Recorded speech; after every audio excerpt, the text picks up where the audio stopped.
Thanks again for purchasing your book, your devotional built in a process. I just want you Mm-hmm. to share with people who may or may not know about this devotional, like what has, excuse me, I don't know where my voice is going. What Oh has, no. right, what has overall been your experience with the book, with the devotional? What emotions came up? Just overall, share your experience with the devotional so far. Okay, so definitely glad to do that. First of all, I was excited because I never go through the table of contents, but I went through the table of contents for each day, and I was already like excited to like just dig in. And when I realized it was a 30-day, 30-day kind of, thing, like a challenge or whatnot for you, for you to, like you said, build in the process and kind of just, identify yourself and to heal while reading this. It has definitely been it has been uplifting, and it has definitely put a lot of things into perspective for me, that I have going on in my personal life. I went through the first 2 days. So what I did was I started on April 1st. Since it was Hmm. a 30-day challenge, I said I'm going to start clear on April 1st. So that's what I did. So getting to the finding my voice and then learning and finding my values, that was like the first and second day. In that, like I stated before, it was a lot of things that I was able to identify with myself and how I needed to go about doing things on a daily basis. And one of the things that I said that I was going to do was start speaking out. And when it says finding my voice, it was about speaking out about things that God has done for me, how He's brought me this far, how He's just been there through my walk, and within that, I have been able to heal, heal within myself. I think the healing starts within yourself first. And that's what I've been able to do. So far, it's, I've been getting, scriptures, getting a lot, things, just my focus has been a lot better. Since I've been doing this and reading the Bible, and now I have this to help guide me along. And like I said, I'm just excited for what's to come, towards the end. And I love the journaling space that you're able to write your own, journal. So when you're done, it's like, okay, what do you think? What's going on? And, how are you? What are these questions? The questions at the end, the affirmations. And I've been able to utilize all that space. And I even have my notebook where I'm writing other reflections and things of that nature. So this has definitely been so far. Like I said, I'm only on day two, and I'm about to read day three today. And so far, it has definitely helped me. It has definitely helped me. Awesome. So I heard you say you did day 1 and 2, and Hmm. there's reflection questions on each Hmm. day. Yep. They cause everyone to go deep within themselves and just be very transparent with ourselves, because that's how we heal through Hmm. awareness, right? And so I want to ask Hmm. you, for day 1, what was the Hmm. most question that was hard for you to kind of dissect or deal with, or like really just challenge you to like dig a little bit deeper? You know, it was on the day one, it was the very first question because I don't think I've ever been asked that question. The question was, in what areas of my life have I silenced myself to survive? Mm, That when you're talking about using your voice is very it transforms things, even mhm, speaking life into yourself, speaking life into, and some of my situations, speaking life into my children, speaking life into the friends around me who who don't have the same faith as me, maybe, mhm. or they're discouraged as well, and not to say that I don't get discouraged. Of course I get discouraged sometimes. I try not to, and so this is why I do things like this to kind of help me come out of that. But that was one that kind of stuck out to me, and it took me a minute. I sat there and I probably read it about 3 or 4 times, like, okay, what have I done to silence myself in my life to actually survive? Mm. And to me, when I look at certain things in my life and I say, what I had to do to survive, it's like, what did I say? I felt like I should have said something, Mhm. and that was the reflection. Like, you could have actually said something. When I looked at different situations, I could have said something, but I did it because I was putting other things, work, people before me. And so I said, well, when I start speaking out, I guess my thing was I didn't want to lose anything or lose anybody, but it's like, but I'm losing myself. Mm. So if I don't speak out, then I'm going to lose myself in the process. I can't dumb me down to build other people up if I'm not building myself up, if it does not correlate. So now I'm getting to the point where, yes, I have to speak out. So I have to now speak out to strive. So I can no longer silence myself. Yeah. Wow. You said a vital thing that I want others who read this devotional to really be able to conclude, and that how much further do I want to lose myself Mm-hmm. because I'm Yeah. people pleasing, right? Or because I don't Mm-hmm. want to lose people, but you're losing yourself. You're losing your identity. That is a key factor, and you got it within just Yeah. answering, right? A lot of us go through life not knowing who we are because we have been conditioned to be silenced, to people please, and it was to survive. Because I don't know about you, but my mother was born in the 60s.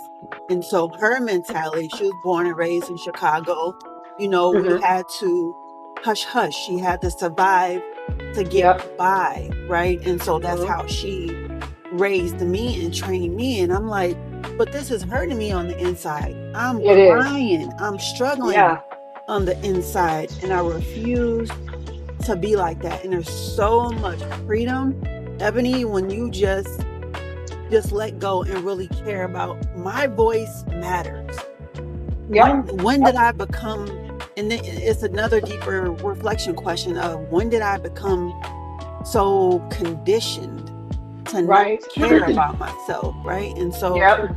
this devotional really is to really cause people to go even deeper. And so I'm so excited that day one is already hitting you like, oof, wait a minute. Yeah. Yep, I got to put Yep. things in perspective. I got to Yep. switch up my values. And the reason Yep. why I did it like that is because when I was doing life coaching, I learned my values. And when I learned my values, it's like a light bulb went off. It's like my Yeah. focus was more clearer. I knew what to stand for, or what to tolerate, what not to tolerate.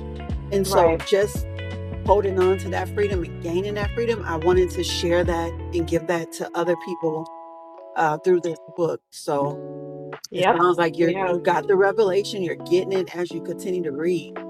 Oh yeah, yeah, and people need to understand that it's okay to not be silent. Sometimes Mhm. people say, we gotta keep shut. We can't say certain things. If it hurts other people, I understand. But when it comes to you, you have to understand and realize what's best for you. It's Mhm. not always what's best for everybody else. Mhm. And when I realized that, that's when I started speaking out. That's when I started stop being silent and actually voicing my opinion and saying what I need to say. Absolutely. It's so freeing. It's so freeing. It's been It so is. freeing that I can definitely advocate myself. I could call out the BS. Yeah, And, yeah. and unfortunately for those companies, they let me go because I was just keeping it real. I Yeah, was, I yeah, was advocating for the things that was not right because I noticed they wasn't operating in integrity. That was a huge part of my value that I didn't know before, was operating yep, in integrity. So yep. that is awesome. Is there anything else that you would like to share with someone who is on the fence about buying a book, or just any other feedback that you would like to give to those who You may know not have what? this book in hand? Yeah, you know what? My thing is, we all want something that, some type of literature that's going to encourage us or whatnot, and, promote us to be our best selves. And I feel like the book so far is actually doing that for me. So I would encourage anybody to do it. I mean, what does it hurt? You Mm-hmm. see what I'm saying? What does it hurt for you to have something like this? And then to every now and then reference to it. Because I Mm-hmm. love having things on my side to reference to journals. Everybody's journaling now. It's a known thing. And Mm-hmm. so for this, I love it because now you're able to journal, but you're able to have something to go off of. You have the synopsis, and then you pretty much have like the questions in the back, excuse me, that basically says, okay, let's go over this. Like, what have you learned from this? Mm-hmm. And it's definitely a reflection. And I mean, if anybody wants to do any type of self-healing, reflecting, from another standpoint, as far as having that devotion, I think this is a good book to have. It's a really good book to have. So I'm excited. Like I said, I'm only on day 3, and I'm excited. I'm excited. I'm Yeah. excited for what's to come. Yeah. So Amen. I appreciate you sharing, just being very transparent and honest, but also sharing your experience with the book so far. I'm glad yeah, it's helping out. It's allowing you to put things in perspective. It's kind of like, yeah, so it's refreshing what I yeah. seeked it for it to be. It's a little bit out of the norm. Most Mhm. people just tell you stories, but no, I'm pulling you in, sharing my personal testimonies with you, what I went Yeah. through, how the outcome it caused me to have, the perspective, but then the truth Mhm. is revealed through the scriptures, right? And how I had that Exactly. revelation. So Yeah, cool. and that's what I mean as well. I was gonna say, I love it how it has devotional reading for people that want to know. It has a devotional reading, but when people are talking about devotion, they're talking about God and whatnot. A lot of times, people want scriptures to back that up. Do you understand Mhm. what I'm saying? So when you start talking about, you may have somebody that's going through on their job, and you're talking about this, what they're going through on their job, and sometimes you want that backup. So you like, here's the scriptures that you can go to. And Mhm. that's what I love. I also love the affirmations and how you have it broken down. I'm kind of going to that, but the thing that got me too was the prayer part. You have a prayer in there uh, behind each scripture that backs up that devotional reading. And that's what I love because it's like the prayer is right there. So I'm literally praying to God, reading this, but also manifesting it. Absolutely. That's the whole Yep. point. So, Yes. yep, I Awesome. love that. Well, good. I'm glad to hear. And I wanted to put myself in it because a lot of us be like, "Oh yeah, you're over it. You've Hmm. overcome it." How was your feelings when you was going through it? What did you experience going through it? Like, Right. don't just throw scriptures at me. I want to know. I want. Yeah. I want to know what you've been through to come to that conclusion, right? And so that Right. was Yeah. my outlook on doing a book. I wanted to give people like, "Hey, I'm a real person. I'm a real human being. Right. I put on my pants one leg at a time, just like you. Right. I'm no better Right. than anybody else. I'm only better than my old self yesterday, right?" And That so I part. Yeah. really wanted to give people realistic time. Like, I'm a real person and not like just glorify it, just be like, "Oh yeah, just read these scriptures and you'll get through it." No, it's gonna hurt. No, there's gonna be pain, disappointment, betrayal, and all that other stuff. But we gotta push through because at the end, it's only building our character. It's only forming us into the Yep. person God has created us to be. So it's iron sharpened iron, but it's also removing things that's within our heart that is not of God. And so Yes. that's just my Yeah. personal testimony. Yeah, and that's beautiful, and that is something that is very detrimental. It has to happen because a lot of times some of us don't feel like we can overcome certain things. Some Hmm. of us, still have things in our heart, and when like you said, you dealt with this, you overcome something. So now you're putting it down in the book, and the title is self-explanatory, built in the process. Hmm. You see what I'm saying? So you built from this. You didn't, you know what I'm saying? You came from this, but you had Hmm. to go through something to get to this point. And so that's why I feel like that's another reason why I feel like people should get it because people need to understand, yeah, this was a person that was once, at a certain level that they had to come up to. They had things they were going through that they had to come out of, and that's why you did this. So this is what makes it really remarkable. Perfect. I appreciate you so much, Ebony, for getting the book, Mm. for Oh yes. doing a testimonial and sharing And I your, have on my shirt too, by the way. huh? I have on my shirt today. I Hey, wore my shirt today. I'm gonna have to send you. Matter of fact, I'm gonna send you a picture right now. I yeah, that's literally put my fine. shirt on. Yeah, I literally put my shirt on today. I'm gonna wear my shirt. I'm gonna There wear you my Rika go. shirt. Right. Yeah. Built in the process. Perfect. Cool. Thank you so Yeah. much, Ebony. I appreciate it. Thank you for listening to Built in the Process Q&A with Rika Styles. If you would like to hear more testimonials, feel free to go to Amazon or my website to get your copy of the book Built in the Process. Thanks for listening. Till next time. And remember, be bold, be blessed, be beautiful. Most of all, be you.